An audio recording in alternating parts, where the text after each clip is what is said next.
Oke, halo anak-anak. Nah, balik lagi ya pembelajaran tematik ini bersama Mr. Yohan ya. Nah, kali ini kita sudah sampai di pembelajaran pada subtema 3 di tema yang keempat di pembelajaran 3 dan 4. Nah, sekarang siapkan dulu bukunya, siapkan dulu alat tulisnya. Kita akan belajar bersama-sama ya. Nah, untuk pelajaran kali ini ada beberapa materi yang akan kita belajarkan ya. Oke, yang pertama kita akan membuat pantun nasihat. Terus kita akan belajar tentang manfaat gotong royong. Kemudian kita belajar tentang interaksi sosial di bidang ekonomi, pendidikan, sosial budaya. Kemudian kita belajar tentang manfaat, hak dan kewajiban ya di masyarakat, hak, kewajiban dan tanggung jawab di masyarakat ya. Nah, oke, lanjut saja di pembelajaran yang pertama ya.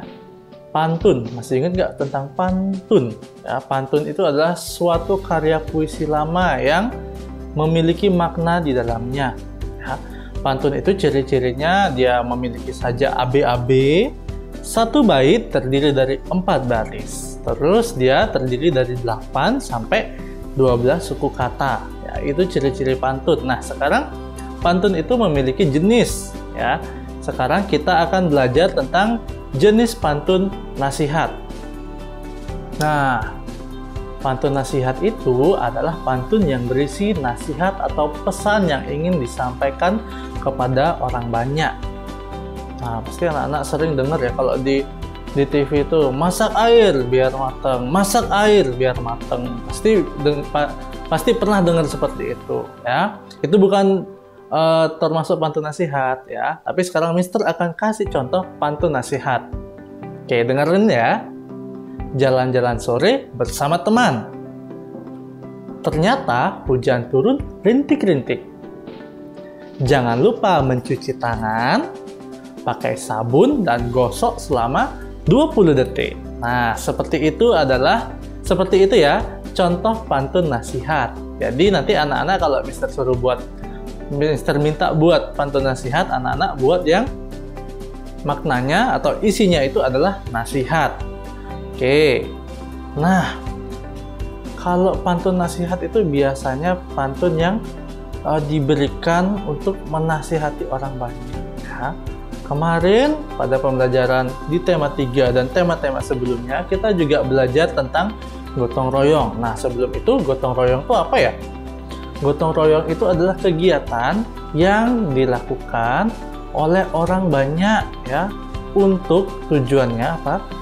Membuat pekerjaan berat menjadi ringan. Itu salah satu manfaat gotong royong. Terus bisa menghemat biaya. Terus memupuk rasa persatuan dan kesatuan. Habis itu menumbuhkan rasa sosial, jadinya berinteraksi antara satu orang dengan orang yang lain. Kemudian mengurangi sifat individualisme. Ya, seperti itu. Nah, kemudian gotong royong ini juga memiliki unsur-unsur di dalamnya ya. Yang pertama, dia itu kegiatannya dilakukan bersama-sama. Terus pesertanya itu atau orang yang ikut gotong royong itu dia mengikuti dengan kemampuan yang mereka miliki ya, jadinya sesuai kemampuan mereka aja, jadi bebas siapa aja boleh ikut. Terus ingat, dilakukan dengan sukarela tanpa paksaan. Kemudian tujuannya itu pasti memiliki manfaat untuk orang banyak, bukan untuk satu orang aja. Nah, selanjutnya kita akan masuk pembelajaran 3 di materi interaksi sosial di bidang ekonomi. Sebelumnya kita juga sudah mengetahui apa itu interaksi sosial ya.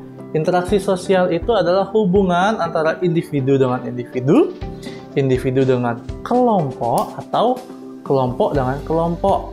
Ya, seperti itu. Itu interaksi sosial. Nah, sekarang kita akan lihat interaksi sosial pada bidang ekonomi. Nah, ini Mister punya gambar orang lagi berbelanja. Itu termasuk contoh interaksi sosial di bidang ekonomi ya. Nah, kegiatan interaksi sosial di bidang ekonomi itu adalah bertujuan untuk memenuhi kebutuhan kita. Kebutuhan kita ada 3. Kebutuhan sangan, pangan, dan papan.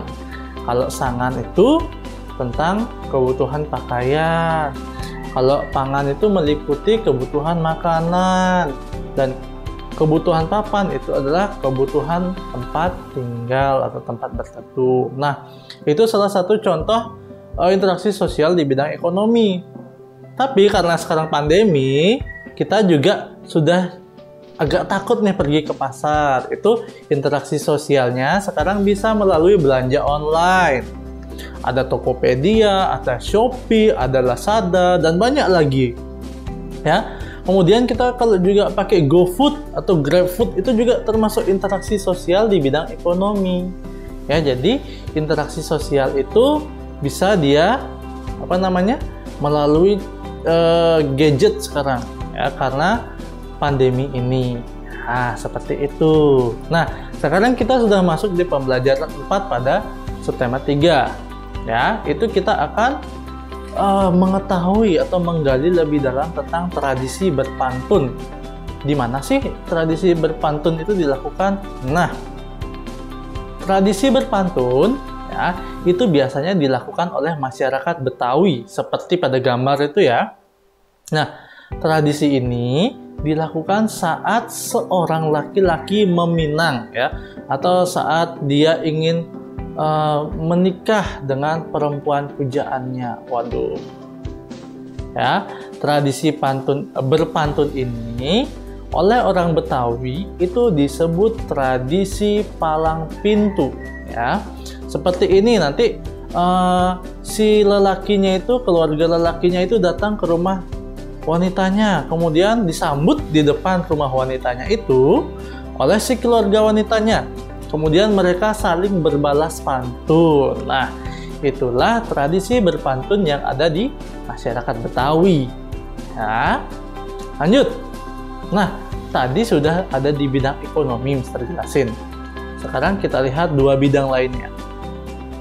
Ya, interaksi sosial itu terjadi di semua aspek kehidupan, di semua bidang kehidupan. Tapi sekarang Mister akan menjelaskan 3 dulu. Ya.